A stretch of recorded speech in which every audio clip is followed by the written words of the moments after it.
Yo, yo, yo, what is up, everybody? Welcome to the KillJoy Jake YouTube channel. Today, we are talking about The Strangers Chapter 1, brand new stinking movie in the Strangers franchise, and I'm so glad to report it's the best one, ladies and gentlemen. 10 out of 10. Great stuff. I loved it. I loved every second of it. God, it was so good.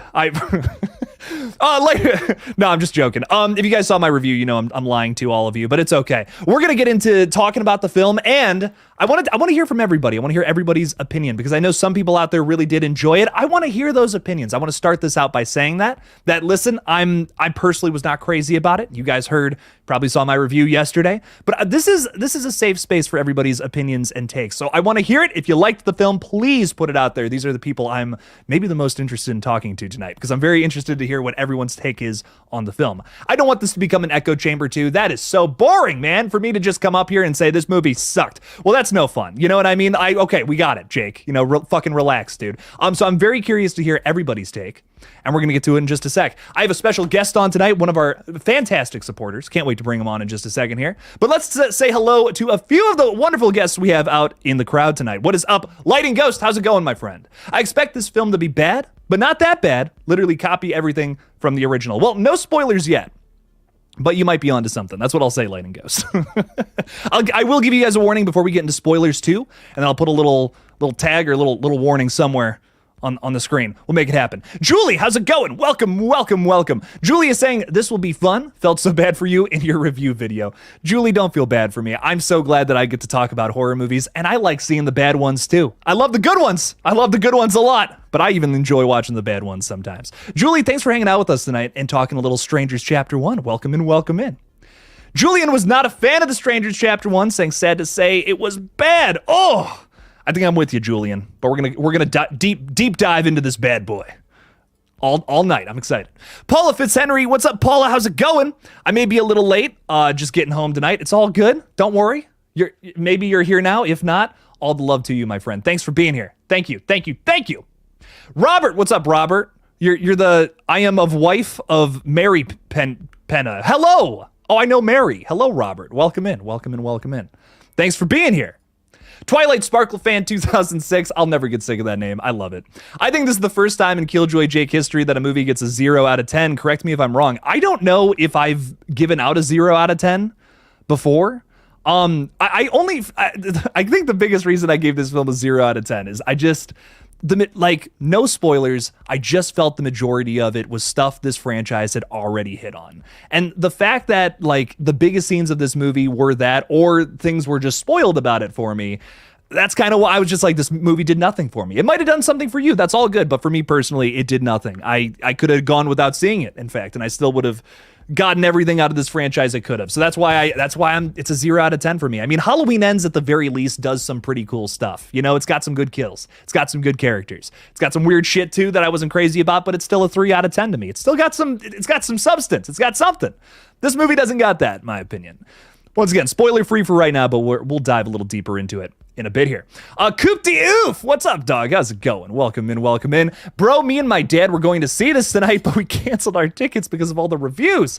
Oh, well, I'm so sorry. Well, what I'll say, I mean, if you're a big Strangers fan, you might still have to see it. You know, that's what I'll say. I mean, don't miss out on this movie just because other people don't like it. You got to form your own opinion. That's where all the fun is, you know?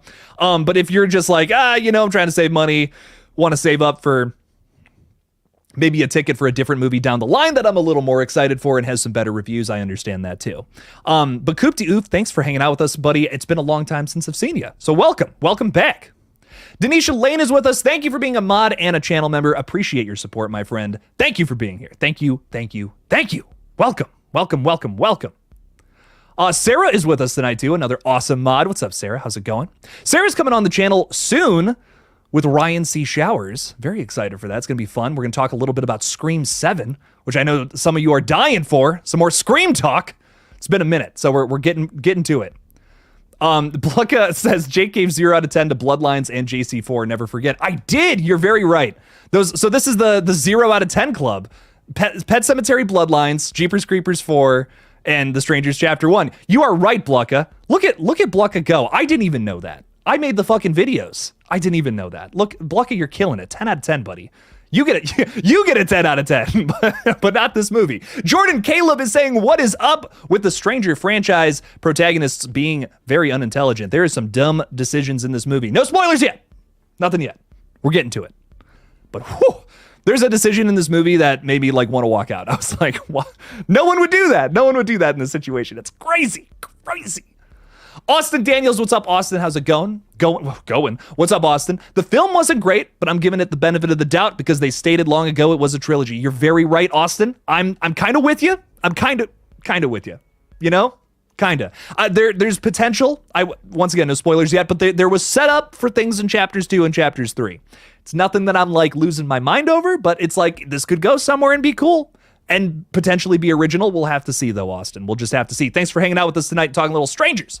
Kyle Scumberg, what is up, Kyle? How's it going? Saw Chapter 1, wasn't impressed. Why make a movie where it's not even close to the original or sequel? Hope Chapter 2 is better. Have a good night, Jake. Kyle got in and got out. You know what, Kyle? I appreciate it, man. Thanks for being with us tonight. I'm with you, man. I want to see what's up with Chapter 2. You know, it's kind of where I'm at. I'm not reserved. I'm not gonna lie. I'm not reserving my judgment because that was bad, and there's not a whole lot of saving that. But maybe chapters 2 and chapters 3 are better. Fingers crossed. We'll probably see him on streaming. Let's be honest. Raymond Lowe is throwing out a little super chat, dude. Thank you so much. Love the Bart Simpson 3D profile picture. Holy shit. Good stuff, man. Thanks for being here. Thank you. James Leclerc, what is up, my dude? How's it hanging? Welcome to the Stranger Stream. Ella is a channel member. We love that. Ella, thank you for being here. Woo, woo, woo. Am I being loud? Is that what you're saying? Is that what those emojis mean? Shut the fuck up, Jake? Probably. Welcome in. Brandon Visconti throwing $2 out there. Thank you for the support, my friend. Saying it had so much potential to be good, which is sad. So me and my guests tonight are going to talk a little bit about like what we would have rather had for The Strangers Chapter 1, and why I just feel like this movie completely overthought everything about the overall concept. I'm really excited to get to it in a second here, Brandon, but I'm with you. I think this is not that easy. This is not that hard of a franchise to continue, in my opinion. I mean, just give us a simple concept, give us a simple movie, give us the strangers killing them. That's all I want. I don't need a whole explanation as to what's going on here. It feels like that's what we're setting up, and that's it. So I don't know, man. I don't know, Brandon. I'm with you. I think it had potential, but didn't do a whole lot for me personally. Which is worse, Tarot or Chapter 1? You know, Tarot is your run-of-the-mill typical PG-13 horror flick. I didn't even do a review of it because I had nothing to say about the film. But what I will say about Tarot is at least it had some like fun moments. I was not having fun with Chapter 1. I was just like, every twist and turn of that flick, I'm like, that's something from a previous movie. That's all I was thinking the whole film. And if that's all your movie is making me think, I'm not having a good time. So that makes me sad. Scott Royston, thank you for being a member, my friend. Thank you for being here as well. Thank you. Welcome. Sorry I'm cursed. Ciao. What's up, dog? How's it going? I love all the different greetings. Makes me happy. Marley Kai 2000. I hate Jeepers Creepers 4, so I'll probably hate The Strangers. Oh, God. Jeepers Creepers 4, what a film. Welcome in, my friend. Gabriel. What's up, dog? How's it going? Hey, Jake, what's the worst horror movie you ever saw, but still has one great thing about it? The worst film I've ever reviewed for this page is still Pet Sematary Bloodlines. I even put it below Jeepers Creepers Reborn. I'm going to be honest. That was an abysmal waste of time.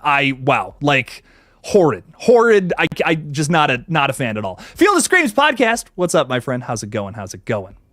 All right, ladies and gentlemen, I'm trying to run through this fast so I can bring my guest on. Hello, everybody. Thank you for being here. Really appreciate you guys. We're going to get into a little deep dive on The Strangers. Again, throw your stuff out there in the chat. We're going to try to get to it. But I do have a special friend and supporter of the channel to talk a little bit about The Strangers Chapter 1, and that is my friend Locked. What's up, dude? How's it going? It's going all right. Better than last night when I was in the theater all alone watching this movie. I've only ever seen one other movie by myself, and that was Pearl, and that was a very different experience. You had a little more fun with that one, I imagine. Fun's probably the wrong word, but you know, when she was on stage dancing and stuff, that was fun. Did you, real quick, were you not a fan of Pearl? No, I love Pearl. It's just, you know, not exactly, I wouldn't call it a fun movie. Very, when the mom's just like, you'll sit and eat your food, it's like, oh, the most thrilling movie of all time. But it's actually one of my favorite. Might be my favorite A24 movie. So I'm actually a very big fan of Pearl. Hell yeah. Very nice. Very nice. Very nice. Locked. Dude, that rocks. But I got to know, just overall, what's your take on The Strangers Chapter 1 after seeing it last night? It's hard to say anything without spoiling it because the moment you say your thoughts, it's like, well, there's a spoiler. Because if you just say what it is, that's the spoiler. Because everyone will know immediately what it is if you say that. I gave it a 2.5 out of 5. I've now redacted it to a 2 out of 5. When Rennie Harlan was attached, I immediately thought, oh, it'll go to streaming. And when it wasn't, I was like, oh, okay, let's go. It feels like a Peacock original. You know what I mean? Like, that's, I think, my biggest issue with it. I've seen a few of those now, and all of those just were like, I don't know, they were maybe worth one watch. It wasn't anything that just really stuck out to me. And this film especially just, there's so much about it that feels like a made for streaming film versus something you would actually go to see in the theaters, I guess is my big point here. Yeah. So since you said Peacock Originals, I believe you reviewed They/Them, right? I did. This or They/Them? Because I didn't see They/Them. I skipped it. I like... It's Kevin Bacon's in They/Them. You're right. Yes. Richard Brake is in this movie for 2 seconds, so I so there's that. They/Them it's a really tough movie to review because it has this balancing act it's trying to do the whole time, and I just don't think it really worked for me overall. I just don't think it was a very good concept for a slasher film. I think that's kind of my biggest thing about it. I've also had some people that follow the page say that they really weren't crazy about it because it like hit too close to home for certain things that I probably don't want to get to, you know, on this stream tonight. But I don't know, man. I mean, it was another film that just didn't do a whole lot for me. This film, I think my problem with Strangers Chapter 1 though, overall, which if you guys saw my rant, it wasn't a review, it was a rant, let's be honest. I just like the whole time I'm watching this, I'm like, this is a scene from the previous movie, but just done worse. And that is 90% of the film for me. Now, Locked, you liked it a little more than I did, though. We were talking a little bit backstage, and you had a little more of a positive outlook on it. Little better than a 0 out of 10, correct? Yeah, just slightly better. I think it would have, if I went into the movie thinking, like, man, I want this to be on par with, like, Pray at Night, which is my favorite. Or even not even on par, because I don't like setting that expectation. More like, if it's in the ballpark, I would have certainly probably gotten to the, I'll say, when they recruit, I can't say that yet. Halfway through, I probably would have just kind of sucked in my, because I hate walking out, because you never know, maybe the last 10 minutes. But, I was definitely sitting there being like, dude, I probably had a better time with Jeepers Creepers Reborn, because at least that movie, I mean, did you ever think you were going to watch the Creeper walk away from a Power Rangers explosion in the background? No. Dude, you know, my thing about Jeepers Creepers Reborn is like, it's so bad, and it like kind of ruins like the cliffhanger from like the second film, right? Because like that was something I was so excited about with Jeepers Creepers Reborn, and then it's just like they don't give a fuck about that at all. It's just like, well, here's just another movie, right? But I'm with you. I did have fun laughing at that movie. Like, there is some insanely bad CGI in that movie that had me like crying laughing a few times. Like, it was entertaining. It just wasn't a good movie, you know? But this film, I don't know, this film was just pain in a bad way, you know? Like, it was just like, this is just, the whole time I'm pointing things out where I'm like, this was so lazy. This was a bad decision. This wasn't anything original. Yeah, I don't know. I can have fun with the movie that's so bad it's good. I can't have fun with a movie like this.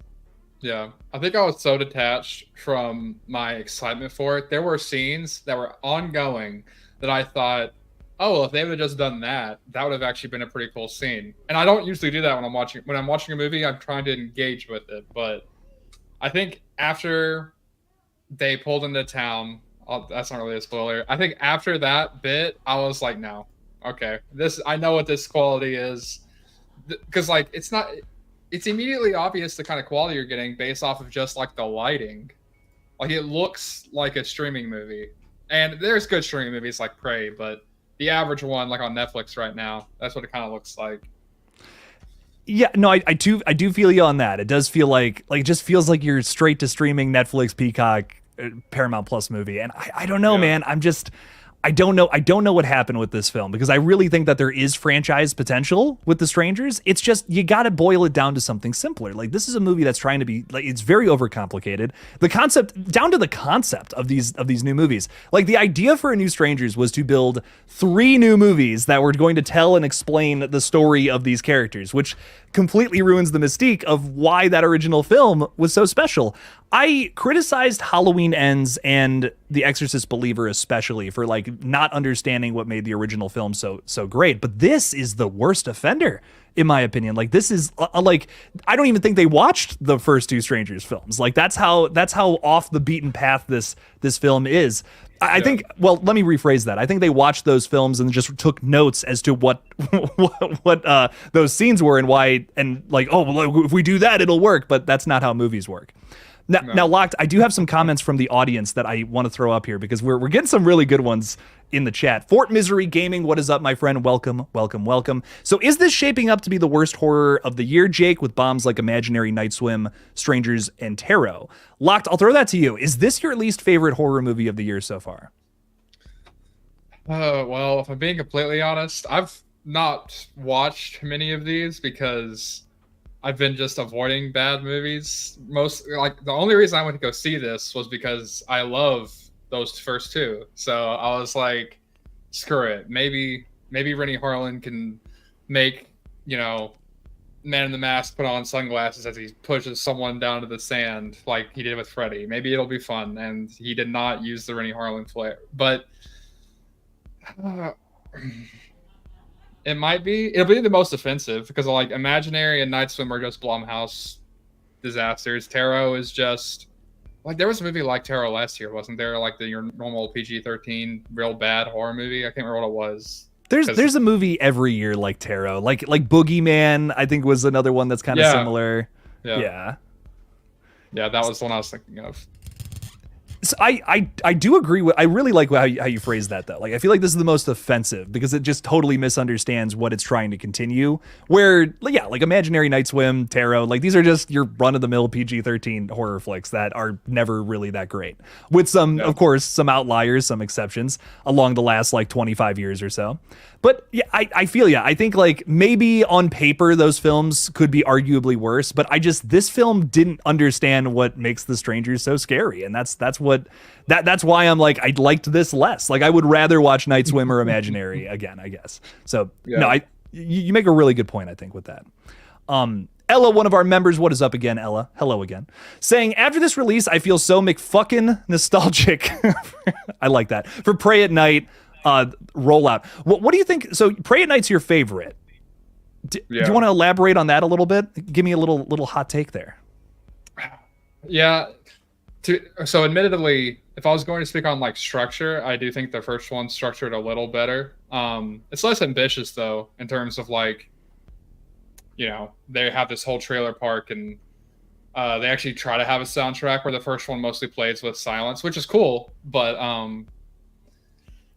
like Pray at Night, especially when I rewatched it this week, like Johannes's directing style, like the way he framed shots and stuff, I thought was sick. Some of the better stuff I've seen since. It reminded me a bit of like, it kind of gave me the same vibe that like the first like Halloween 2018, like because one of the best things about that movie was like some of the shots were just like, dude, this doesn't look like the Rob Zombie Halloween movie. It looks like an actual slasher. And Pray at Night kind of does that for me. I love the references to John Carpenter because it feels a very John Carpenter type of homage, especially with the truck at the end. It just clicks every like. It has a lot of the bleakness of the first one, but then like with Bailey Madison's character Kinsey at the end, I think she's a great final girl. It's a very well-made movie, and it feels like the little movie that could, because you can feel the budget in it sometimes. There's times where it's like, okay, this is not this movie clearly was had some issues getting off the ground, but it's kind of shocking how good it is because of that. Chapter 1, honestly, Chapter 1 kind of makes me, I think if you're a huge Pray at Night fan, this feels more insulting because it's like, I think it's the most obvious that Brian was not involved, like Brian, because he wrote both movies. And it's very Brian obvious that he Bertino, had the yeah. ideas, because I don't know what their ideas are here. So Brian Bertino has a story credit on this one, but I don't know if he was actually creatively involved. Like I kind of doubt it, if I'm being honest. I think it's interesting. Like he's getting credited still, probably just for the fact that he was the writer director of the original, right? Like that's probably the only capacity that he has with this new one. But I don't know. I really don't know, man. I much prefer, like, even though I understand the criticisms of Prey at Night, I would much rather have three movies that feel like that versus whatever's going on here. You know, like this just feels like copy paste. We're taking scenes from the last two movies, and you know, I detail that in my review a bit when I get into spoilers, and I'm just like, I don't understand the ideas here, and we're gonna start getting into spoilers here in a second. I do want to answer a few more questions. Cam is saying, I do believe that The Strangers Chapter 1 could have been scarier. I saw the 14A rating before going in, and I automatically assumed they might go light on the scares. Locked, what did you think about the scares? Like, did anything really get you in this one? Are we allowed to talk specifics about like a specific scene? You know what? Yeah, we're Okay. real quick. Spoiler warning. We're gonna spoiler. We're gonna spoiler. I can't even say it. We're gonna spoil The Strangers Chapter 1, ladies and gentlemen. So if you have not seen it yet and you don't want it spoiled, then get the heck on out and then come on back after you've seen it. But thank you for hanging out with us tonight. Do appreciate you all. So Locked, go ahead now that we've given the audience a little warning. There were two scenes that also kind of at the same time reflect on my feelings of the movie. First is how they recreate. So like the scenes that felt similar to me. The scene in the dark where she's using her phone, it falls, she picks up and she's Dollface. That was okay. But I think immediately of the scene in the first movie where Liv Taylor walks up to the window with a knife, opens it up, and Man in the Mask scares her, and then she like trips back, knocks over a chair. It's my favorite sequence in the first movie. Yeah. The record player starts like skipping, and she goes and runs in the closet. It's the best. That's like, oh, dude, that's my favorite movie. That's my favorite scene so far in the franchise. I love it so much. So it's like comparing it to that, and I wouldn't do that. I wouldn't be like, well, why aren't you the best scene? But that's what they're emulating. So how can I not? And then I thought the shower sequence could have been. The shower sequence was where I also checked out because I was like, oh no, this is gonna be bad. Because I thought, dude, they could have revved this movie up so hard right there. Because like she's doing that, then have him walk over to the door, start like this doesn't happen. By the way, this would have been so much better. Have him start like breaking the like glass door to scare the shit out of her, and then run off. At least that would have been awesome. But then he just disappears, teleports, literally teleports. Okay, that's another thing I wanted to bring up tonight, because like in Prey at Night, they start to get a little teleporty, like a little bit. You know what I mean? Like there's moments where you see the Man in the Mask, like I think when the dad gets pinned down in Prey at Night, you see Man in the Mask in the background, and then he like kind of walks behind the trailer, then immediately he walks on the other side of the car. It like, okay, whatever. That's a little bit ridiculous with the spatial logic. But in this movie, it's like it's insane, dude. There's like 6 or 7 times where I'm like, they just teleported. There's no other way, man. And that is maybe the most egregious example. Like you have the Man in the Mask standing, I mean, like here, like I mean right here, where you know Madeline Pesh is washing her hair, and then she looks over and he's not there. It's like, what? Where'd he go? Where'd my dude go? How did they're sneaky. They got some light feet, man. I don't know what's going on, but I couldn't agree more. I don't understand what was going on there. Just teleportation. Jason Voorhees teleportation, man. Yeah. And like imagine if instead of teleporting, because I've heard everyone talk about him not using the axe. If he swung the axe into the glass door of the shower, shatters it, and you know, like as she's falling and panicking, and you know, we focus on that when we back up, then he's gone. That'd work. And like maybe she still saw him or saw something, and then like, but the problem with that would be when the boyfriend gets home, you can't do the oh, you're just seeing things, because like clearly that would have been, but you could have done something different. Like, I know. It'd been so easy to make this a decent movie. It'd been so easy. Because the two leads were good. I thought Madeline, for the script that was as bad as it was, like, she was fine. I wasn't crazy about the dialogue between the couple. I think that was another big thing, too. I felt like it was kind of cringe, but I started thinking about the car ride in the beginning of Jeepers Creepers 4, and if I'm thinking of that scene, then it's bad. I think and you know, to your point, I have Jeepers Creepers 4 on the brain a lot because this movie feels like that same couple from that film, but just played by like slightly better actors, if that makes sense. Like I do, Yeah. I'm with you that Madeline Passion Freud Gutierrez save some of this movie. It makes you like want to flow with it, but the writing does not do them any favors. It's the performances that at the very least kept me a little invested. Yeah. So yeah, and then like I guess the nighttime scare, like in the dark, like that's decent. But again, since they're clearly emulating the other scare, that's so much better. Like I wouldn't compare it if it wasn't for that, but that's clearly what it is. So it's just like, man, like even in a decent scene, all I can think is how awesome. If I'm thinking about the other two and I just want to go watch the other two, then I should just go watch the other two. That's just Yeah, and that's my thing with franchise continuations, man. If you're gonna make another one, you gotta try something out that's different. You can't just be hitting on the same damn things over and over and over again. And this film is one of the most egregious I've ever seen. I mean, it hits on pretty much nearly every cool scene from the last two movies, minus a pool chase and almost kill. Like, if they would have done that, they would have hit all the bases pretty much.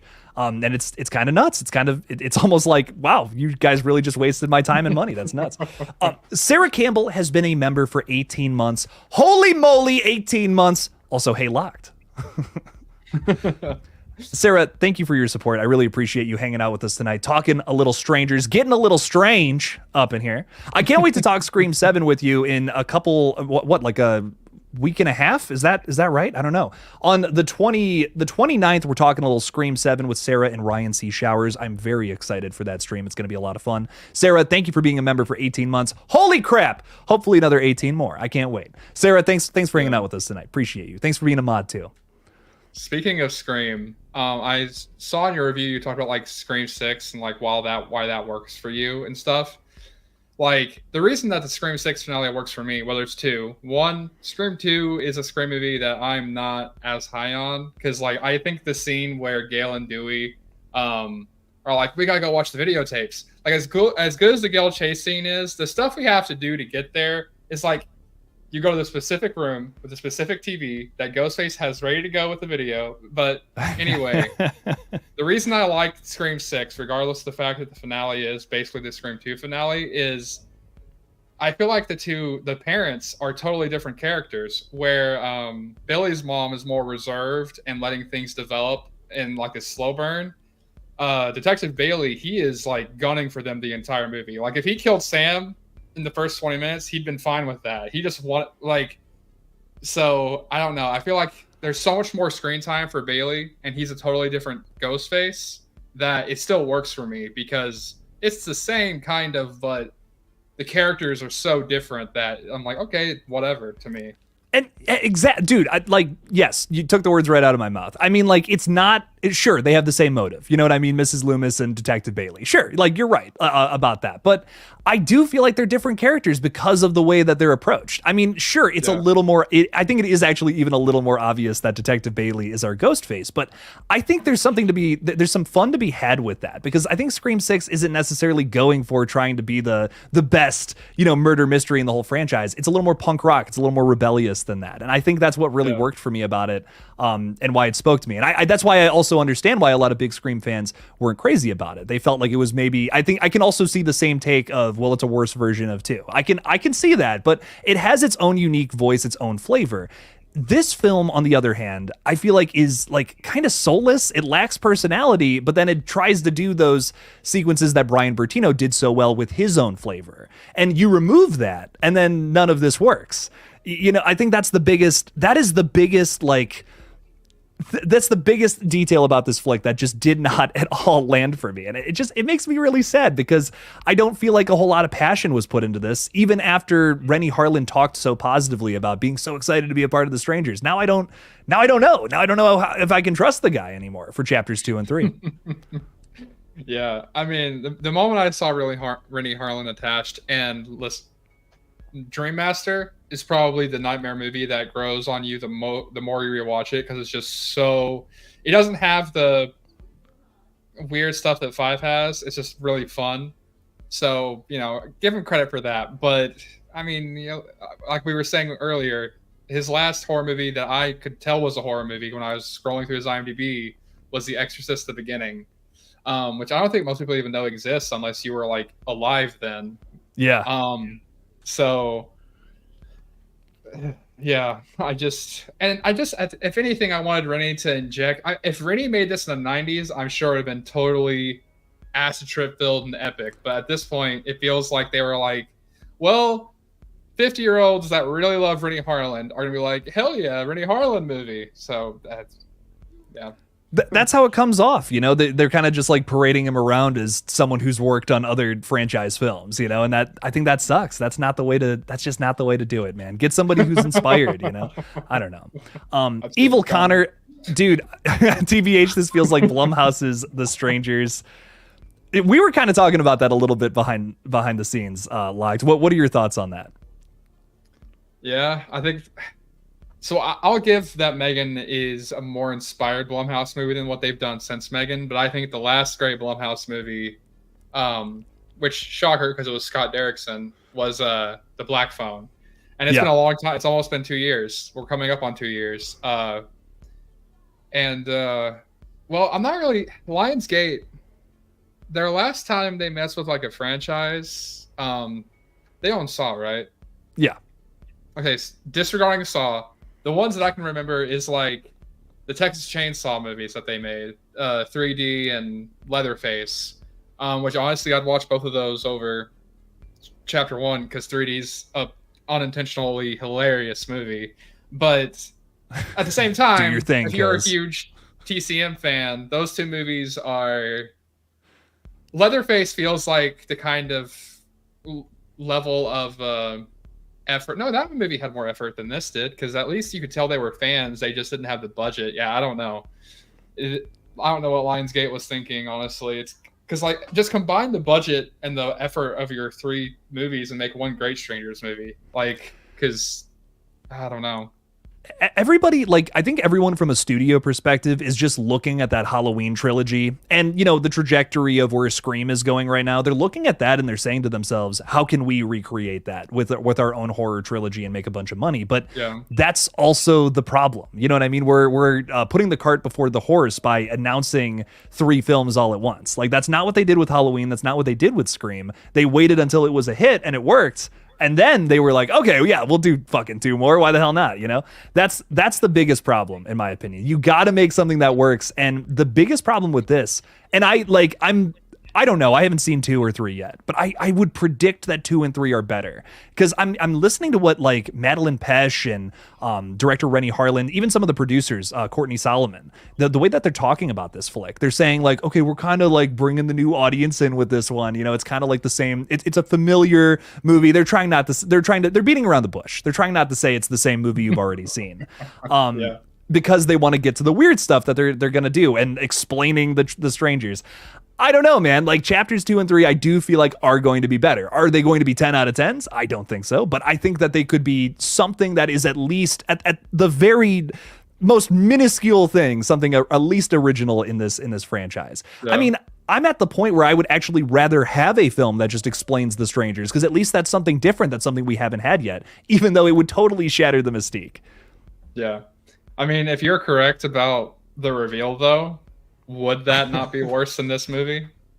Because I think that would it would kill it. I've never seen a franchise truly die. I think it would die. I think it'd be over. Okay, I gotta throw that out there. So I do have a theory. Austin 530, what's up, dog? Thank you for being a member. Appreciate you for hanging out. I have a theory about what's gonna happen in Strangers Chapter 2 and 3. I real quickly want to say hi to a few more people who are rolling in though. That I'm seeing out there. Thank you all for hanging out with us tonight. Really do appreciate you guys. Scott Royston has been a member for 7 months. Glad to be here. Love you, Jake, and everyone else here. Well, we love you too, Scott. Thank you so much for hanging out with us tonight, and thanks for being a member for 7 months. Holy crap, dude! Thanks for being here. Appreciate you so much, dude. Thank you. And Legion, I'm gonna throw. I see your super chat, man. I'm getting to it. Let me just throw out this quick theory. So we have 2 of our Strangers. Specifically not the ones that's the Man in the Mask. Man in the Mask has the scarecrow mask, whatever the fuck he wants to call himself. And then we have the other 2 wearing beanies. Now, Here's my thing. Here's my theory. I believe we're gonna do a Scream style reveal in chapter 3 where they take the masks off and all that, and you see their faces, and it's gonna be somebody from chapter 1 from the diner. It's like I'm telling you that's where they're going with this, and it's not gonna be good. It's no one's gonna care. No one is gonna be like, oh, no way, it was them from the diner, and I'm gonna be like, dude, why? Like, why are you making this like a Scream reveal, dude? That makes no sense. That's my theory as of right now. I don't know, total speculation, no. but I just realized you're so right, because remember when and this was actually a cute little moment. The one scene where I was like, okay, I liked when Man in the Mask turned on the music and was snapping his fingers. I'm like, that's 2 seconds, but I liked those 2 seconds. I liked him snapping his fingers to the music. But right after that, Pinup Girl rests her head on his chest, and if you remember, there was a couple. If that's them, I will walk out of whatever chapter that gets revealed in. Everything that says about what they think of the strangers is like, it takes away all of the because you were here. No, because you saw another couple and you were like, let's go ruin their day. Like, oh no, it cannot. If it's them, if it's those two, which it probably is, because that's a nod. That's like a little.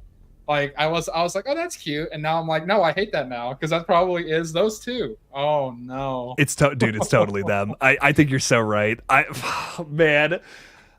I'm so frustrated. Like, here's my thing, man. My least favorite thing about movies is when they just repeat something from the past. I'll take a bad movie. I'll take a bad reveal. I'll take this and that. Like, I personally am not crazy about the reveal in Scream 3, for instance. Like I've talked about this many times on the page. I'm not crazy. It's not the reveal that I don't like. It's the motive, more or less. I still enjoy Scream 3. I have seen it maybe 20, 30 times at this point. Like, I really enjoyed it. It is a very fun film. Is it, 10 out of 10 impeccable writing? No, but I have a fun time with it every time. And even though it's not the greatest reveal I've ever seen in my whole life, I'm like, you know what, man, I'm having fun with this movie at the very least. It's not just Scream 3. What I do really like about it is it is not the same thing from the previous 2 films. It tries something out completely different. And while I might not be as crazy about the direction it takes, it is something different for the franchise. And for that, I appreciate it. Put it on the damn shelf. Hell yeah. Scream 3 is a brand new addition to Scream. And I'm like, that furthers, that's something new from this franchise. I'll take it, baby. But this is not that, and even though, yes, I'm cringing at the idea of that happening, and that's probably where we're going. I'll take it. Honest to God, that's a 2 out of 10. That's better than a 0. Locked. We have a $10 super chat from Legion.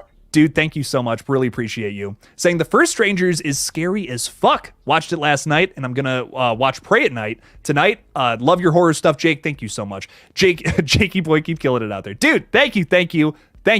Now, Locked, you were just telling me a second ago, Pray at Night is your favorite film in this franchise. Do you find the original Strangers to be scarier, though? Oh, absolutely. Yeah.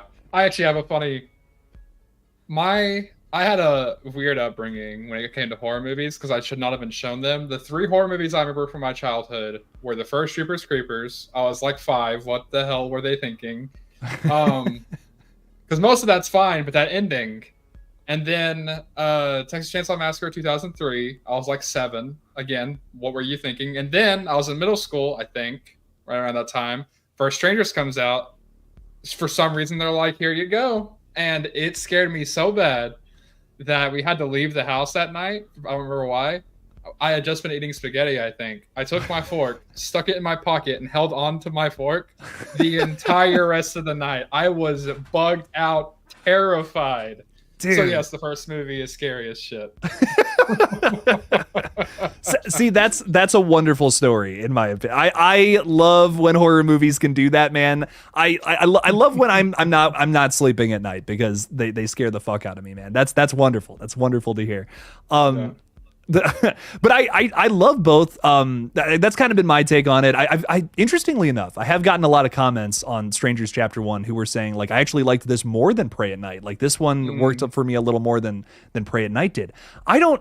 I while I understand that the Strangers chapter or the Strangers the original one is like scary for its own little unique Brian Bertino feel, you know, I don't feel like this was a good execution of that. So I don't know. It's an interesting take, but it is something I'm hearing, and I also want to throw that at you too, Locked. Can you see that perspective? Can you see that opinion of why like why some people prefer this over Pray at Night, or is that like just totally outlandish to you? I'm just curious.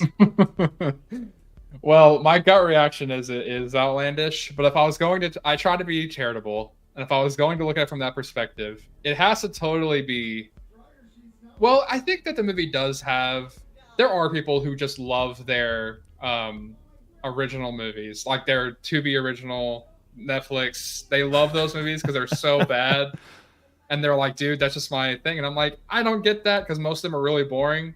But all the respect to that.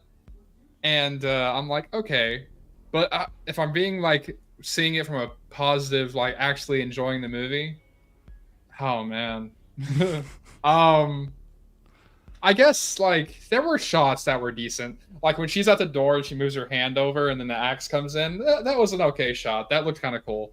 That was pretty cool. But oh, that's we can't all have the same opinions. I won't be mean about it. That's an opinion. And that's all good, man. Ooh. Hey, that's all good. We all got different opinions. Opinions are like assholes. We all got one. Legion, yep. Thank you so much for the $10, my friend. I greatly appreciate your support. And I don't know, man. I mean, enjoy The Strangers, enjoy Pray at Night. And the Strangers Chapter 1. That's all I'm gonna say. Thank you. Thanks for the 10, man. Appreciate it. Hollywood Guys throwing $5 out there too. Dude, thank you so much for the super chat. Saying, Jake, so you're trying to say pass on the movie and just watch the original. Got it. Now, this is another question I want to throw out there. Now, Locked, do you feel like this is a movie that fans should skip entirely, or should they go to the theater and potentially hope that Chapter 2 and Chapter 3 is worthwhile? I think that if you're a fan, I would honestly just wait until Chapter 2 comes out. And if Chapter 2 doesn't have to have great reviews, because I mean, a lot of horror movies of this quality usually don't. I mean, Pray at Night has like a 35% on Rotten Tomatoes. Right. And the first one's not like I think it has a positive score, but it's not super high. Barely, I believe, yeah. So I would wait for Part 2 to come out, see if people are like, it's at least fun, and then I would binge 1 and go watch 2. I would wait because I feel like it's only. Like, I feel like most people, I mean, just look at the reaction online. Most people are just going to be really angry. I think the release schedule was so unwise because, like, at least do the Fear Street thing. And I think Fear Street also influenced this trilogy. Yeah. I think that's what they should have done because I think that was weekly, unless I'm mistaken. And I think that's what they should have done because it's done. Like he said, there's a 4.5 hour cut. Like, just.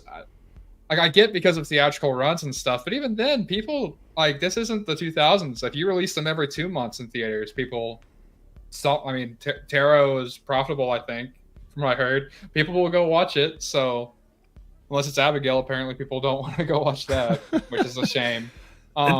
This year has made no sense with who's going to see what. Like, I can't predict it. It's crazy. Yeah, it's been wild. But... yeah, I would say wait for Part 2. And if Part 2 sounds like fun, great. And if it doesn't, then the trilogy's probably... because if Part 2 is also a disaster, then, like, I couldn't even... I'll watch all 3 because I love The Strangers, and I'll watch it even if out of anger. Unless they do that reveal, then I will turn it off. I will actually turn it off. I don't know why that offends me more than anything Reborn did with The Creeper. I guess because that wasn't... the same guy. I forget his name, Jonathan something. Breck. Yeah, that's who it was. It wasn't Breck in the makeup, so whatever. But I don't know. Like, oh boy, I would wait until Chapter 2, personally. And do you think that Chapter 2 is gonna do you think it's gonna be good just right now? Honestly, no, because I think that the town. I don't like the town idea, and we can. I guess I'll go ahead and explain that a little bit. I don't like how connected everything is, that it seems to be anyway, with The Strangers, because it just, like I like risks, you know. Like Halloween Kills is one of my favorite Halloween sequels, but it's Yeah, because dude. it's like Michael just extremely pissed, and we've never seen that before, and that's cool. But it's still Michael. Like the whole town aspect, I'm like, man, it starts to feel like a. You remember those movies like Epic Movie, Extreme Movie? It starts to feel Oh like one yeah. of those parodies that are trying to be an M Night movie, but using the strangers, and it's like, oh my god, the whole town's in on. Yeah. Why aren't the cops investigating this house that the guy at the beginning died in? Like, Right. Right. uh, Lot of questions that get brought up that just feel like what? Like why are we not doing that? This feels more yeah. obvious. I hope Chapter 2 is good. I want it to be. I never, no movie do I look at and say, I hope you're miserably bad. But it's just my expectations can't be brought off the floor yet. And you know, that's a really good point that I do want to bring up, even though we are shitting on this movie. Listen, when horror movies do well, that means we get more horror movies. Like it's never a good thing when a horror movie bombs. It's never a good thing when a horror movie just doesn't hit with audiences. It's really not. So it makes me sad to see The Strangers not do so well, even though I'm not gonna lie, I dogged on it pretty bad in my video. And that was kind of fun. But but horror movies, like if these are not successful, if these don't do well, like they might just stop making them. It's not the most popular genre out there, which we have to remember that, you know. And it does make me sad because I like this is in my opinion, horror movies today are the ones that are the most creative and the most fun. I don't know, maybe I'm just crazy, maybe I'm weird, but those are the ones that I've always been the most interested in, especially in this modern. Yeah, in terms of the U.S. market, for sure. Foreign films might be different, but That's in terms of what we're making here, make absolutely. a good point. Yeah. Hollywood horror movies right now, that's probably the thing I'm the most interested in. Hollywood Guy, thank you for the $5 though. So much. Appreciate you. And Splattercast is hitting on my chapter 2 theory like almost exactly, and I do want to throw that at you. Chapter 2, Splattercast, hello, by the way, joining them tonight for a little review of this film too, which is going to be fun. They're basically hitting on my exact thoughts with this. Chapter 2 is going to be a direct remake of Halloween 2 taking place in the hospital the entire time. Or Halloween Kills, too. Hot tub scene and all. I am like, Splattercast, I couldn't agree more. I feel like Chapter 2 is going to feel so much like Halloween 2. It's going to be about like the staff at this hospital. Madeline Petch's character is running around. Maybe she's still wounded and healing or whatever. Think Laurie Strode in Halloween 2. I couldn't agree more. This is exactly my thoughts exactly. But Locked, I want to throw that at you. Do you think we see a hospital setting for the majority of Chapter 2? That wasn't my initial thought, but now that this has been put out and thinking about the fact that they're probably doing this because of the Halloween trilogy, yeah, most likely this is probably the plot because it makes perfect sense. And I mean, logic's been thrown out the window because of the Airbnb stuff. So yeah, that's what they're gonna. My thought was they're going to. This would probably be more interesting. Take her to their next house and like make her watch, which might sound insane, but they're insane. I could see Dollface. she's crazy. I could see her being like, yeah, I want to make her watch us do this. Like that'd be cool to me to like see her try and save them, but probably doesn't. Or maybe saves one of them, and then that's how she gets away. Instead, that would be cool, but I don't think we're gonna do that. So, yeah, the hospital could be fun, just because maybe he'll finally use that axe or something. I'll take a Hospital Strangers movie. That could, because I think of like the Scream 5 hospital hallway scene. I really like that scene. That, but a whole movie. Yeah, that's what we're getting next.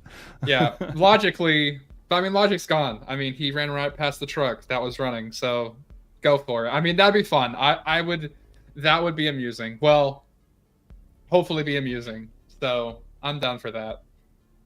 I do like. I so feel you, Splattercast. This is where I believe the next movie is going to. I don't know. I hope that if they do the hospital setting, they just pay homage to other movies that are, you know, other iconic slashers that are set at hospitals like Halloween 2. That's as far as it goes. They're not copying and pasting scenes from those two, because then I'd be like, what is going on here, dog? There's a scene midway. You learn the boyfriend's alive and he calls her, and like Dollface like pushes her out of a wheelchair. And it's like, oh, you're not going to get here in time. And it's like, no, stop. because it's just Scream 5 scene. Dude, I'd be so mad. Jenna Ortega shows up too for some reason. I'd be like, no, what? God damn it. But Splattercast. I mean, yeah. Oh, man. Thank you for being here tonight, though. I'm very excited to talk little Strangers Chapter 1 with you tonight. And like, so quick, I know we're talking about the Strangers, but I have to hit on this. I have not had a chance to do a Kingdom of the Planet of the Apes review, but it's my favorite movie of the year. It, like, so good. I loved this movie to death. Oh my God. Like 10 out of 10, Kingdom of the Planet of the Apes fucking rocks. Like, I don't know. This movie worked for me on every level. I'll try to make a review if I have time, but like, I feel like I kind of missed the boat on that already. But dude, oh my God. Like, I love the Planet of the Apes, and that movie just, it rocked. It rocked so much. It's one of my favorites in the whole franchise. Oh, okay. Sorry. Strangers. We're focusing on bad movies today. Yeah, I couldn't talk about that because the Apes franchise is actually my all-time favorite. Dude, I left a comment like that on one of the streams recently. Now, I love the original. I like the quirky one with the two doctors on Earth. Yeah. I've grown to like Beneath. I have issues with it, but I've grown to like the ending. Every new one is fucking awesome, dude. Like, I know. Kingdom is like, my ranking for the new ones is like War, Dawn, Kingdom, and Rise, but they're all great. That's so fair, dude. Dawn is my favorite of the entire franchise. Like, honestly, it just works for me on all levels. I love the original. The Koba memes? No, I've not seen the Koba memes. They're like, let's put Koba in every movie, and there's just random pictures of him in the background of movies for some reason. It's silly, but I love it because I love Koba. Koba's an excellent villain. He's so, oh my God, he's so good. But that's what, I'm sorry, we're not making this a Planet of the Apes stream, I promise, but that's what made Kingdom of the Planet of the Apes for me. It once again has an excellent, like a 10 out of 10 Thanos good villain. Oh, I mean, Kevin Durant, dude. I mean, him between that and Abigail, dude's just killing it this year. Shit, so good, very, very, very good. Hollywood Guy's throwing another $5 out there about The Strangers Chapter 1, which I promise that's what this stream is about. Are the killers in this movie? Are they better in this movie or in the originals? I mean, are they just as scary? Locked, I'm going to throw that to you first because this was another complex question that we had behind the scenes before we started streaming. What are your thoughts on all that? I think that, not performance-wise, because he wasn't given much to do, but I think Man in the Mask, maybe it was just the lighting, but the mask looked a lot darker than the previous two movies. I liked the way he looked. I think their designs, I don't really like Dollface's design because losing the blonde hair just sucks. But Pinup Girl, I think she actually was a little better in this one, but that's just because she's hardly in the original. Like, the only real scene she gets in the original is, like, chasing Liv Taylor outside, I think. Like, besides that, she doesn't do a whole lot. Though I think she might have been the one in the truck that crashes into the back of the car. It's hard to remember. But, I mean, the original was definitely scarier. But if I was going to try to be positive at all, like, Man in the Mask looks good. He doesn't get anything to do that's any good. But he looks good. The part where he, like, gets on, like, eye level, I think it was with Madeline at the end. I was like, okay, I like his design. It's just, I'm trying to think of a genuinely scary scene with them in this movie. Because, like, they're even scarce. The ones, yeah, I guess the stuff in the shed was not terrible. That stuff was not terrible. That was probably the in terms of how tense the movie was, and it was also the most original content because I don't think they did that. No, they did go over there, and then Pinup Girl. Yeah, that is in the original. But I mean, it's decent. The stuff in the shed is decent. Right. It's like, okay, that was different enough. I liked the Man in the Mask jumping through the window. Like, that was pretty cool. But again, all this stuff, you'll notice that all this stuff we're talking about that we're like, oh, that was pretty cool, that was pretty different. You saw all of that in the trailer too. Oh, yeah, I have not. The number of trailers I have seen this year from movies I have actually watched have been maybe none of them. I don't watch trailers anymore. Well, no, I've seen the Maxine trailer. I couldn't help myself. That's the only one. And I trusted it because the X and Pearl trailer show a little bit too much, but are so good. So I had to watch the Maxine trailer. But yeah, I just, after the Halloween Ends trailer, I just can't trust them anymore. I envy you, man. I envy you big time because wow, there's been some crazy trailers lately where I'm like that just spoiled everything. Cool, I know how the whole movie goes. Yeah. But are they scary in this movie? Do they work? I'm kind of with you. I'm not crazy about the designs. It's pretty boring. I miss being able to like just having them wear the masks. You know, they're wearing fucking beanies in this movie. I don't. It's what is this? This is set up for a Scream style reveal. That's just really boring to me. I don't know. That's just Strangers is not Scream. You know, I love Scream and I love the Strangers for totally different reasons. Keep them separate though. These are not the same franchises. Don't try to make one into the other.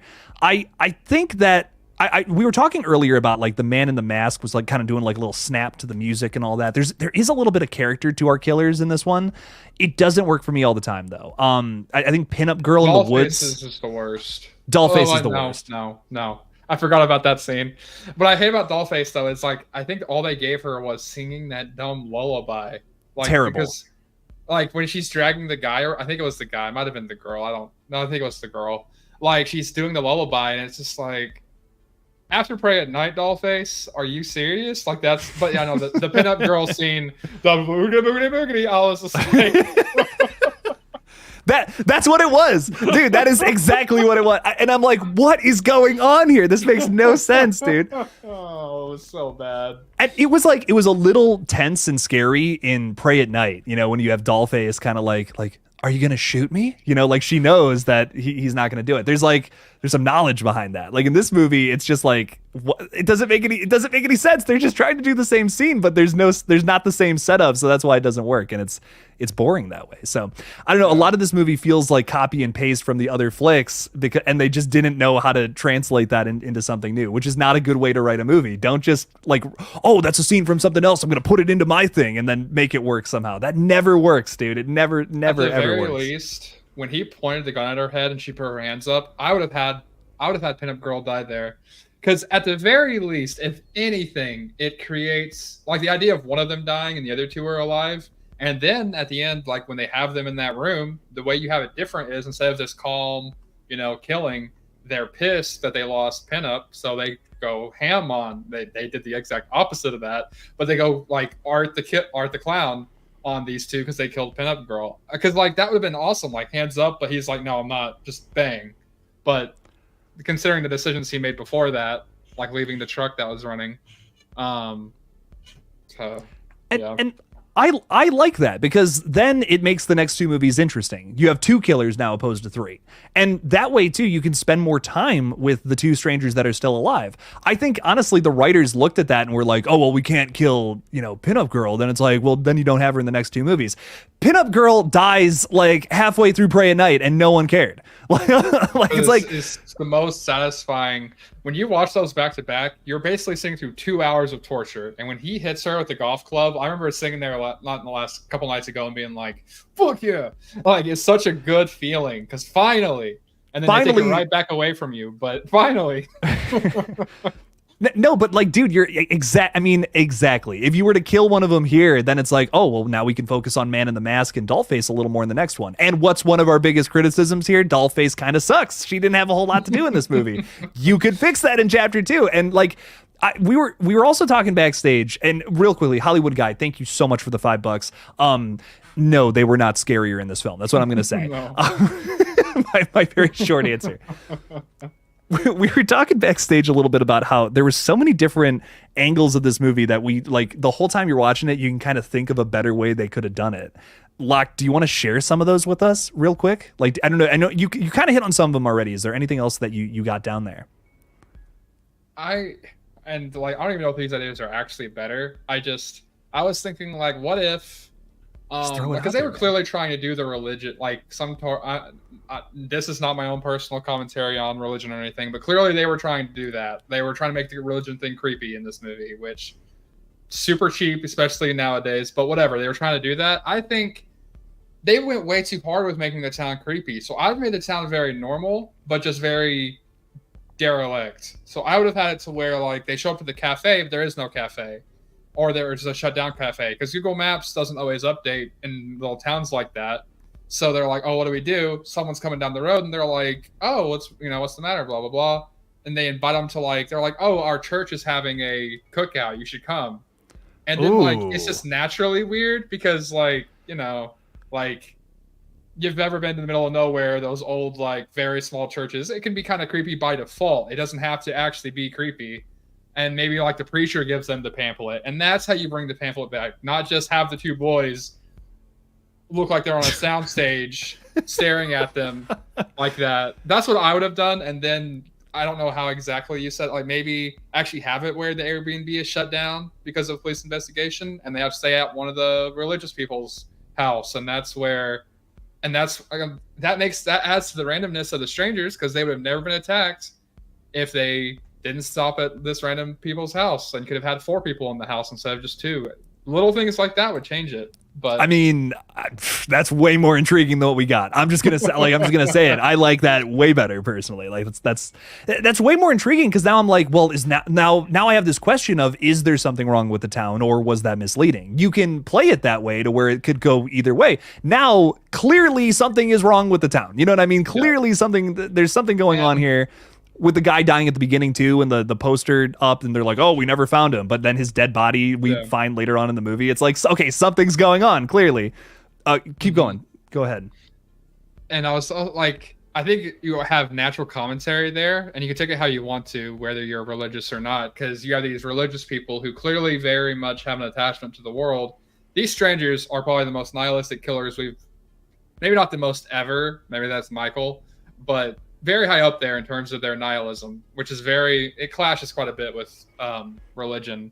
So I think that would have been some neat commentary, and you could have tied in with the fact that they're a modern couple. I mean, they look pretty modern, so most modern couples are usually like at least agnostic. So you could have done something with that subtle stuff, but that would be having to be risky, and nothing about this movie is risky. So, do you think they touch on that in chapters 2 and 3 though, or no? Like, you think that's completely out the window?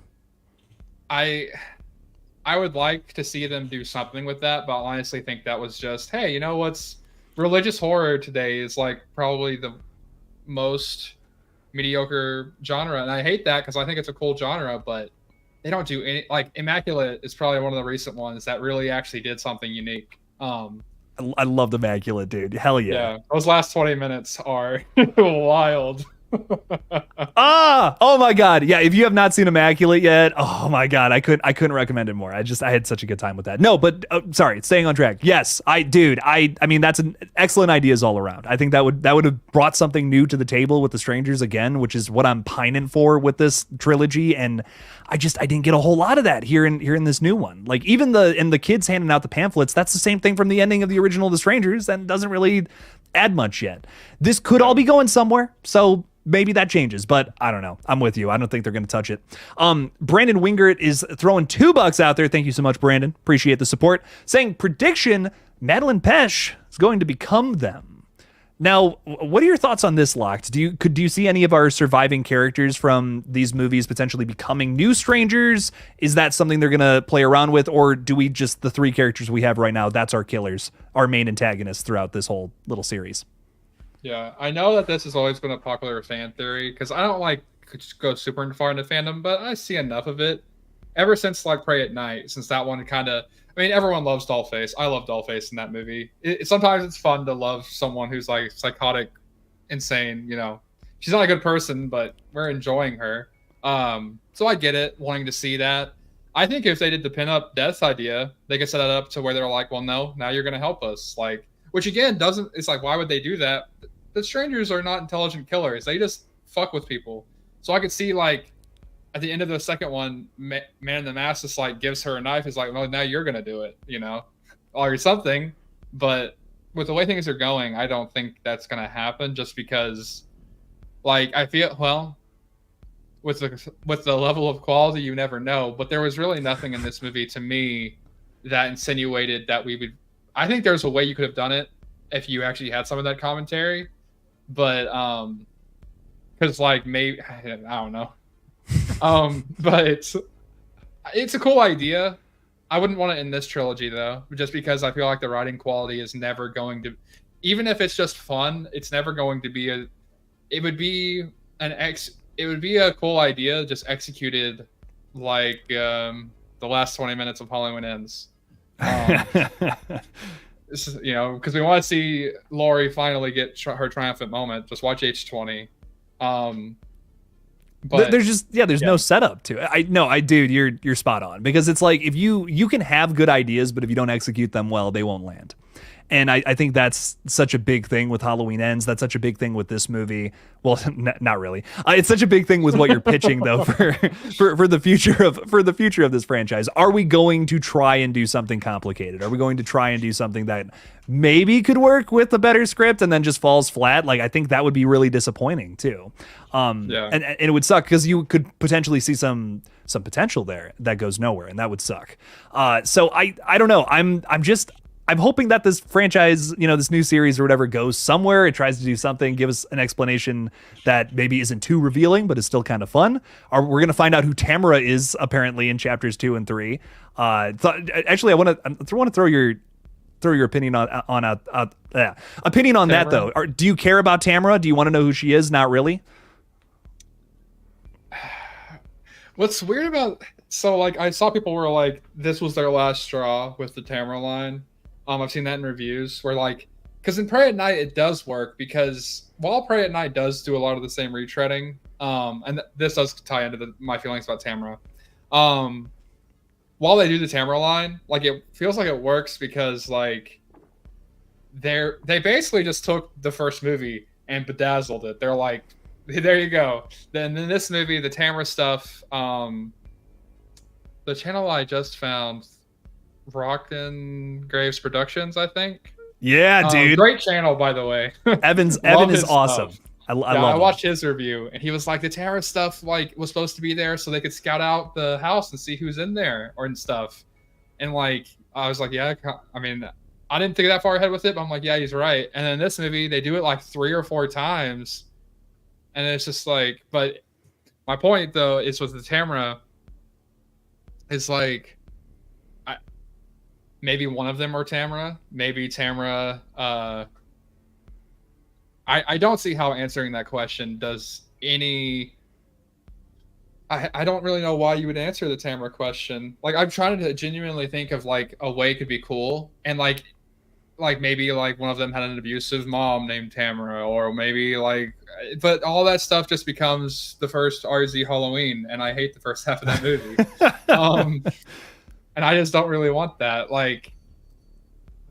But maybe there's a cool way to twist it. I'm not I've never made a movie, so maybe there's a way to do it that I'm not thinking of. But I just don't think there's a way to answer it. I don't know the point. Honestly, I think they should have, even in Pray at Night, I think there should have been different names for all these movies for whoever they were looking for. I think even in the first one, they should have asked for a different person. The second time, I think it should have not been Tamara. Well, it kind of works in that one. But even then, I would have done where's Sabrina? Or something. And that could have been creepy, that could have been even creepier to be well, what? What do you mean? That makes it more ominous. So here, my theory right now is because we have Dollface singing the lullaby or whatever. I think it's her dead kid or something like that. And that could be, I don't know, that could lead into motive or something. That's really dark. I kind of just threw that out there it was nothing, but wow, that's upsetting.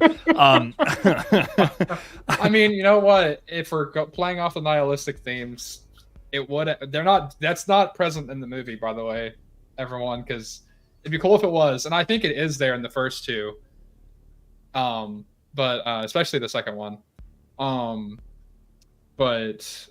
Yeah, again, that'd be a cool idea, kinda, though, because I'm not against exploring them if there's a really, because here's the thing, we would say we're against it, but if it's as epic as Pray at Night, we're gonna be if there was a Dollface origin movie and it ended up as awesome as Pray at Night, we'd be fuck yeah, dude. It's not as good as Pray at Night, but hell, we'll include it in the franchise, but we're not going to I don't think any of these movies, because you can't be as scary as the first one. I don't think they have the budget for that, and I don't think they'll ever become as fun as Pray at Night, because I just don't see them having, because to be a fun movie like that, I think you have to have some ability to pull that off. You can't just hope, you can't just throw cool shit in a movie. So I don't know, the Tamara thing, I'm out on it, just because I just don't think there's, the baby thing is the best idea though, probably, as fucked up as it is. So I was keeping in mind like all the things I heard from, the director, from the producers and all that, and I was trying to like visualize, like trying to keep that in mind, I guess, the whole time I was watching this, because I'm not gonna lie, there was a point in the movie where I was like, me and my girlfriend just going back and forth, and I'm just like, this is a scene from Strangers Pray at Night. This is a scene. I was doing that a lot during the movie, and it was like, okay, I have to stop. I have to try to just like analytically look at this movie. And we get to another scene where Dollface is kind of singing that little lullaby or whatever, and I'm like, okay, they're doing that's a new thing. They're doing that for a reason. I think it's it's got to be something with like a dead kid or something. Because here's another point that we brought up earlier, right? Is that Pinup Girl and the Man in the Mask are probably that couple at the diner, which is going to be awful, and no one's gonna like that Scream style reveal. But who's Dollface then? That asks that question. Is there like I was trying to think if there was like a mother or something in the movie. I can't remember like off the top of my head if that was anything. But I don't know. Maybe there's a character that we've met so far who lost a kid. That could be something. That could be, or maybe it even is their kid or something grown up. I don't fucking know. That's far fetched. Cool? What I would do with that, because like I like subversion sometimes, like twisting that idea. Yeah. Is like, what if like part 2 opens and like part 2 it ends up being like a prequel, like Pearl. Yeah. And it opens up on like, well, no, it couldn't be a prequel, but it's like showing what the strangers were up to earlier in the day before they get to them. And like those 2 religious boys, what if they went to their house and like, I don't know. This, I mean, we probably have to, the timeline doesn't add up. But basically, so one of those boys are like going to sleep, and that lullaby is being said when Dollface enters the room, and then that's just why she's doing it, because she thought it was funny that she killed someone while they were singing a lullaby. I feel like that works for Dollface because she's a bitch. So and see, I like that though, because that keeps it simplistic. That's not this like over explaining or something that feels like kind of repetitive, predictable, whatever. Because like right now, if it's like it's her dead kid or whatever, and she's like sad about that, and that's why she's killing people, I feel like I've seen that a bunch of times before. With the strangers, their MO just feels so random and so like why are you doing this? Because you were home. Like we just felt like it. That's what that says to me. You know what I mean? I think some of the best dialogue in movies is when you don't say exactly 100% of what that person like means. You know what I mean? You find the shortest, most contained way to do it. And that's like one of the best examples. You know what I mean? Because you were home. It's not because, the strangers were like, wow, this is a house and people are in it, we're going to kill them. You know what I mean? They just wanted to kill for fun. Like that's what that line says to me. And that's so fucked up. That's so messed up. So if you were to give them a motive that feels that random, that feels that just like spur of the moment,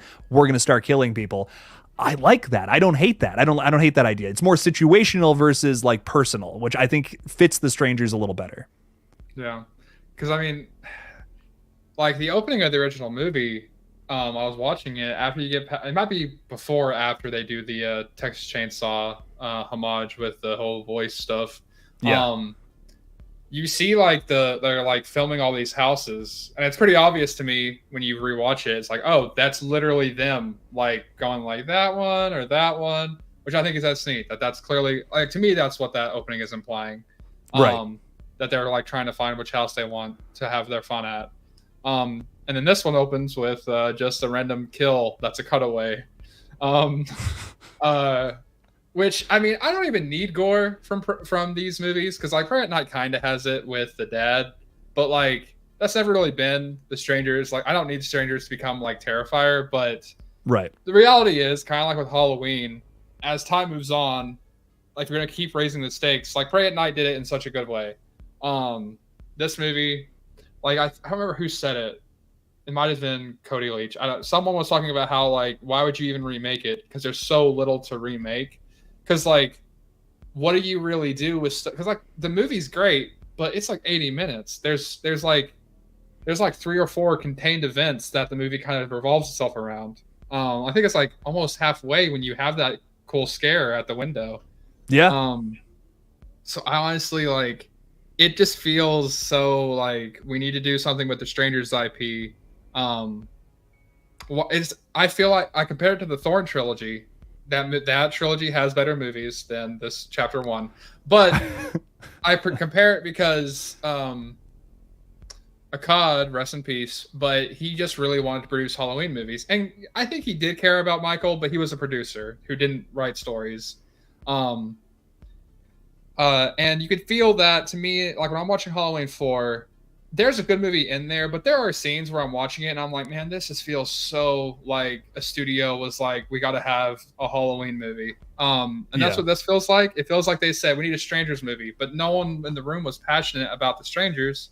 So we just got, and they looked up online. They're like, well, the first movie kind of has good scores. Pray at Night doesn't. Because it does have a couple leans to Pray at Night, but to me, it feels like they really just kind of said, nah, we don't need to do the Pray at Night stuff in this one. And like, I don't know. Because like, I feel like the fans, from what I can tell, like, they really liked the way that Pray at Night built onto the trio and stuff. And I think that it just feels so, it almost, I don't want to say mean spirited, but almost a little mean spirited towards the Strangers franchise, because it feels so kind of effortless. It feels so quick and just, it feels like Jeepers Creepers Reborn, but with just a bit of a more budget to it. It just feels like the seed that planted to make this film was somebody from the studio saying, hey, like, people are talking about the Strangers online. We should make 3 more of these and potentially make money. And I think that's the biggest problem with a lot of these franchise continuations. There probably is an excellent The Strangers script floating out there somewhere that hasn't even been looked at by the studio, because they just were like, well, it doesn't matter. If we have the title, we have the name, we'll make some money. And I think that's a shame, because it's so easy to do The Strangers. Like, if you are a fan of this franchise, I don't think it's I think it's one of the easier franchises to do, actually, which is maybe a hot take. Maybe some people out there disagree, and that's totally cool too. But I really think if you were to satisfy Strangers fans, all you would need to do is give us another cool location. Like, hell, maybe let's go to the fucking suburbs with the Strangers. Brand new family, maybe a little more wealthy, higher class. Set it in 2005 when landlines were more of a thing, you know what I mean? Or like maybe late 90s. Fuck, who cares? And just like cut the phone lines, have the Strangers get in there, can't call the cops, and just give us another brutal movie that's full of pain, or go the Pray at Night route and make it fun. Either of those options would have been better than what's going on right here. Because I feel this doom, this storm cloud rolling in with Strangers Chapter 2 and 3, which maybe the movies are better, maybe they're more fun, but maybe they get better moving forward than Chapter 1. But I just think that this is doomed from the start, because you're taking this complicated approach when what the Strangers is so good at is being so simple and yet so effective. And we're going the exact opposite route here. And that's the biggest problem I see with this trilogy. We didn't need 3 Strangers films. We needed just one more good one from Rennie Harlan, maybe. I don't know. Just my thoughts. Yeah. And it's also hard to be excited, because it's not like these were filmed separately. These were all filmed at the same time. So the type of, lighting, coloring, the acting, which the acting wasn't too, well, the leads were good. Like everything that was here that you dislike is still going to be there. Like, they're not going to suddenly jump in quality because they were already done. Right. So it's hard to be excited when you know that, like, even if it gets better, the ceiling is probably 5 out of 10. Yeah. And it's just a shame, because in my opinion, so far, it had been, like I said earlier, it kind of is, I hope it doesn't go the Jeepers Creepers road. And it kind of is, because like, when Reborn was announced, everyone was like, oh, a new trilogy, that's cool. No, it's not. It kind of feels like a Screen Media movie. Actually, I was been thinking about that earlier. Screen Media, they made 3. They technically made Reborn, kind of.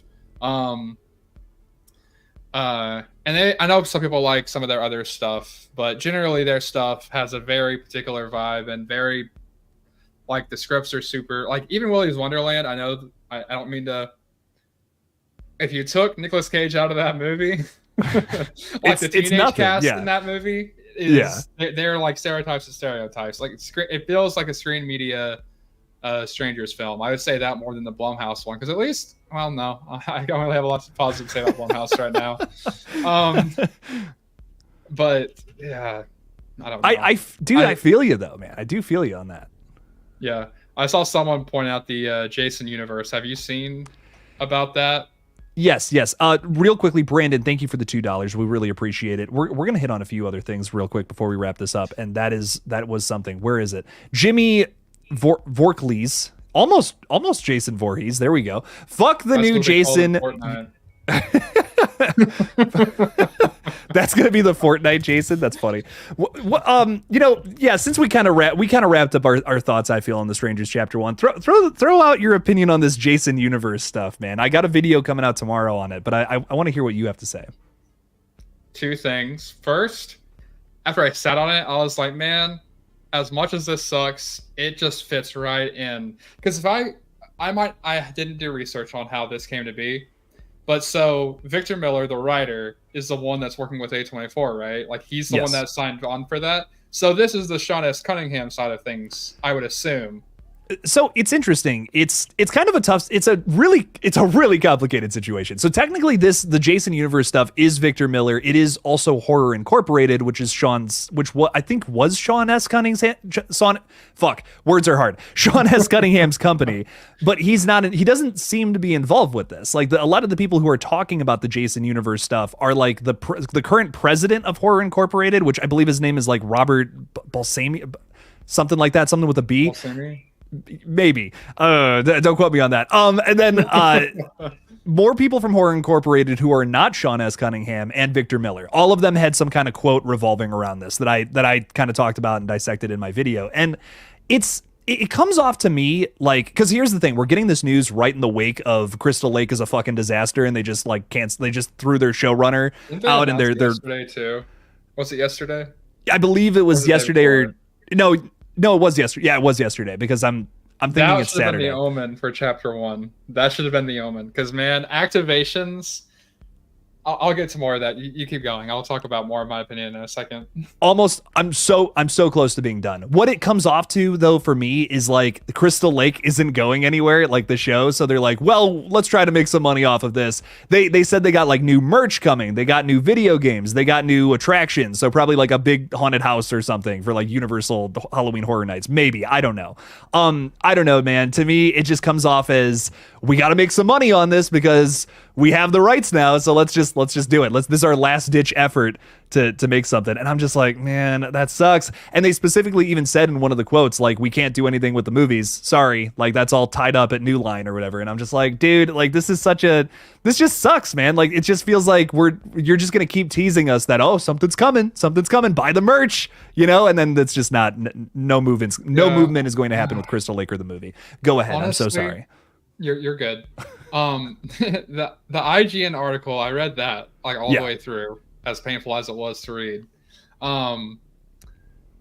Did you read I think it was at the end, the quote about like the TikTok views and the top of the charts? That felt like a Chat GPT quote. It did not feel like a human said that statement. Now, to be fair, the reason I brought Sean S. Cunningham and Horror Inc. is, and I don't know him as a person, so I'm only going to speak on his business side of things. But like, people have their issues with Jason Blum. Jason Blum has at least done good stuff. I think the last time that Sean S. Cunningham produced something that I will give him credit for with Friday the 13th was Jason Lives. Because since then, even if you like a little bit of New Blood, but since then, we've gotten Jason Takes Manhattan, Jason Goes to Hell, Jason X, which I have fun with Jason X, but if it came out today, I would probably despise it. And I don't want to give him credit for 2009 because that was Platinum Dunes and Marcus Nesfell and them basically doing the TCM03, but on Jason. Right. It just, man, I so wish that him and Horror Inc. And then they shut down the game, and then they follow Fortnite. It's like, dude, it's just so hard to like him or Horror Inc. because like, what has he done for Jason Voorhees since the 80s? Because I mean, I'm pretty sure like Jason X and stuff like that was like his name is one of the biggest first names you see with those movies, and every single time I'm like, and then the Victor Miller situation's annoying because like you did write the first movie, but like all of the Jason lore that people love, you didn't have anything to do with. So it's just it's infuriating because two guys that just don't seem to know what they want outside of money with Jason. and it sucks. And that's all the franchise is now, which is like that's the worst thing. Which, you know, oddly this does tie into the Strangers Chapter 1, because at least we're still getting Strangers movies. We're not gonna fucking get a Friday the 13th movie. Like, that's how it seems right now. And that sucks. Yeah. All we're getting is this tease of like, buy our new hoodie that we're releasing, go to this new haunted house attraction that is gonna have some guy in a hockey mask jump out and go boo. I don't know, man. That blows to me. Like, don't make this big announcement if you don't got any new, you know, content planned. Like, that's what we're here for. We're fans, you know. We want to see new Friday movies. We want to see new Friday shows. I'll take a Pamela focused TV series at this point. Like, goddamn, I just want something, you know. Yeah, but it's rough. And like the worst part about it is, in my opinion, there has never been a Friday the 13th. As some of them that I love, 2009, Part 3, Jason Lives, and New Blood. And then Freddy vs. Jason, if you include that. I have some fun with the other ones, but those are the ones that I all love. I don't think any of them would compete for number one. That's the number one of any other franchise. So there's room for a fantastic Friday the 13th movie. And there other movies have gotten close, but like my problem with 2009 is I feel like the third act does not match the energy that, because Jason's epic in that movie. And then they kill him by like pulling him back into it, and it's like, oh dude, that could have been so much more like maybe it just hasn't aged well because everything else has been so much more epic, like the third act of Halloween 2018. But that third act is just like, dude, I don't love the third act. And I also think Jason at times in that movie, he's awesome, but when he's not killing, he feels super robotic to me, a little too robotic. And I don't know, there's so much room for a great Jason movie, and I would almost maybe trust Blumhouse with the Friday the 13th, just because it's not a hard concept. Like, and so it'd be so easy to make Friday the 13th movies, like one every 4 to 5 years. But man. And I know some people, and Brandon, we're going to get to your super chat, I promise. But, you know, Friday the 13th is so fresh on the brain right now. It's like I have so many thoughts with it. I know some people are like, man, a Blumhouse Friday would suck so bad. I'll take it over nothing. I'll take it over genuinely nothing. And, you know, say what you want about Halloween Ends, and I know some people are really not crazy about Halloween Kills. For the majority of that trilogy, I think it's really fucking fun. Like, the majority of that I really like. There's some things about Halloween Ends that I've criticized that really bug me. But man, I'll take that trilogy, dude. I will take that over most of the other Halloween trilogies out there. Like, I mean, I still think David Gordon Green's trilogy is better than Cult of Thorns, better than, you know, some of the other weirder sequels out there. It's better than like Halloween End. All three of those movies are better than Halloween Ends. Most of the Rob Zombie stuff. I don't know, man. Like, I'll take David Gordon Green Halloween, Blumhouse Halloween over most of the other stuff we've gotten in this franchise. I mean, it's wild. If you That's all I'm saying. saying. Get a DGG like him, Christopher Nelson, and they hire an actual script writer, because that's the thing that I think kind of hurt those three movies the most. Is like, I think the person who had the most passion was the guy who wrote the Halloween Ends novel, because he clearly really cared about that story. I forget his name. It's been a while now. But like, they never had a great script writer. If you gave them a consistent script writer, and we had Christopher Nelson and DGG, I think they'd make the best Friday the 13th movie, potentially the best. Like, because like, if we got a Halloween 2018 with a better script, because, you know, Dr. Certain and stuff, and you took that template and put it on Friday the 13th, it would at least be in the top 2 or 3. Yeah, I think genuinely. I agree. I don't hate, you know, I could talk about that all day. But yeah, no, I agree. We're going to leave it at that, because I got to get to Brandon's super chat here, and then we got to wrap this up. But how did they not smell the dead animal? In Strangers Chapter 1, is that what we're talking about? Why am I not? The chicken. Oh, duh. Yeah. Yeah, that's actually a great question, Brandon. That's another big, And you know, why did I don't the know. blood take so long to start dripping? Well, because we wanted a cool scene. That's I think that's what it is. Yeah, that's the best explanation we're gonna get. This is going to get really morbid and really real. I apologize in advance, but I have smelled dead chickens. I have had friends who have had chickens and they didn't. I don't know if you have, but it stinks, bro. Like, you can smell that from a mile away. Do you have any experience with that? That's a really bizarre fucking question to bring up on the stream right now. Sting. I know Chicken stink, dude. For some reason, thinking about that, I'm like, who would fucking love a scene like that is fucking the hitchhiker in the original TCM. He'd get a fucking ball out of that scene. He'd fucking take the fucking blood and replace the ketchup that he spilt on his fucking burger. he would. Oh, that guy's fucking crazy, man. I love the hitchhiker. Yeah, no, that is an excellent point though, Brandon. I cannot believe they didn't notice that thing until the blood starts dripping out of it. That's wild.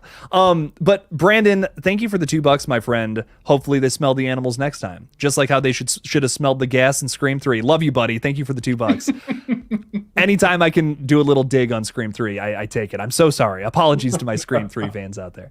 That's gonna be fun with you and Ryan, if I'm remembering who Ryan C. Showers is, because he loves Scream 3. I like it quite a bit. I'm not quite that high.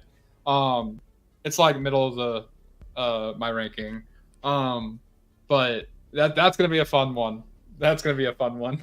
I'm really excited to talk to him. And Locked, when we were messaging back and forth about doing the stream tonight, I said like I love having people on that don't agree. That's the best. Those are the best conversations. You get both sides of the argument. You know what I mean? Like those are the best kind of streams in my opinion. So I'm very excited to have him on, actually. It's going to be a very good time. We're going to have a very good conversation about Scream 7, I'm sure. But real quickly before we wrap this up, I do want to say hello to Paula. Hello. Hi. Thank you for being here with us tonight. Really do appreciate you. Locked, I want to ask you, just before we wrap this up, is there anything that you want to throw out there, tell the people about in the world? Do you want to give another take on Strangers Chapter 1 before we wrap this up? The floor is yours, my friend. I'm looking at my list. Oh, I did say, this is a Thorn trilogy of the franchise. Let's see, anything else? Great comparison. Never leave a running truck when 3 people are trying to kill you, because that's probably, I know that's not the decision people are talking about. That's the worst decision anyone's ever made in this franchise. People talk about the first 2, that takes the cake. I can't believe he just walked away from a running truck that they get in later and drive away. So it's not like it got busted or anything. Like it's unreal that he just walked right by it. I was like, dude, you got a gun? Just get in the truck. Start screaming for your girlfriend. Be like, I'll shoot you if you run at my truck. I don't know. It doesn't make any sense. I agree. It's wild. I hope Chapter 2 is better. I genuinely do, regardless of the negativity. I do too. We're getting Chapter 2 later this year. It's coming out in the fall, I believe. And I'm, if it's a hospital-bound movie, I just hope it's original. That's my biggest thing about it, man. I just hope it's something where we're watching it and we're like, this isn't exactly copy and paste scenes from the other 2 movies. Run it back. Yeah. Let's hope, man. Let's hope. Locked, thank you for joining me and thank you for supporting this page for as long as you have. I greatly appreciate you, my friend. It's great to be here. Hell yeah, dude. Thank you all for watching tonight. Appreciate you guys. I'll be live again next Monday, Wednesday, and Friday. That's the typical live stream schedule nowadays. And I will have a video. I'll have a couple of videos this weekend. I'm very excited. I got a new update video coming tomorrow morning. I'm covering basically the last 3 days of horror news. Haven't gotten around to it quite yet, but tomorrow morning that'll change. And then I maybe have a review video up Sunday for I Saw the TV Glow. I'm very excited to see this one this weekend. I've heard nothing but good things. Brand new A24 horror film, so check out that review if you guys have some time, and the update video too. Why the heck not? Thank you all again. As always, don't forget to kill it out there, y'all. Peace out.